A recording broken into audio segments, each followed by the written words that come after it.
గత 9.5 కేసీఆర్ ప్రభుత్వంతో విసిగిపోయిన ప్రజలు బీఆర్ఎస్ పార్టీకి వీఆర్ఎస్ ఇవ్వడానికి సిద్ధంగా ఉన్నారని ఆలేరు నియోజకవర్గ కాంగ్రెస్ పార్టీ అభ్యర్థి బీర్ల ఐలయ్య అన్నారు.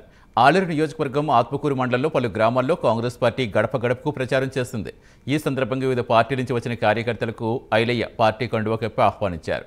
రాష్ట్రం సుభిక్షంగా ఉండాలంటే ఇందిరమ్మ రాజ్యం రావాలని ప్రజలు కోరుకుంటున్నారని ఐలయ్య తెలిపారు. పాలనలో ఎమ్మెల్యే గొంగుడు సునీత పూర్తిగా విఫలమయ్యారని ఆరోపించారు.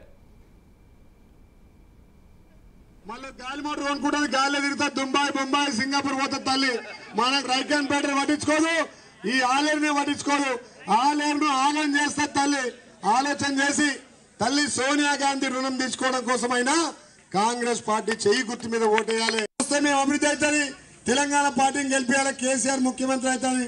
2 సార్లు ఆశదిస్తే ఇల్లు లేని ఆమె 5 ఇండ్లు కట్టుకుంది, ఫామ్ హౌస్ కట్టుకుంది, 100 ఎకరాలు సంపాదించింది. ఆ 100 కోట్లతోటి మళ్ళీ ఓట్లు కొందామని వస్తుంది. ఆ పెద్దక్క సోమం ఏముంటుంది, ఎన్ని ఇచ్చినా తీసుకున్నాం బిడ్డ, ఎవరి పైసలు మాయి. మేము ఓట్లు లేకపోతే ఎమ్మెల్యే అవునామే, ఎమ్మెల్యే కాకపోతే ఇంత సంపాదించినా. అందుకే మాయి కాబట్టి ఎడమ చేత తీసుకుంటాం, కుడి చేత చేయి గుర్తుకేస్తామంటారు. నిజంగా సోమకు కూడా అదంటుంది.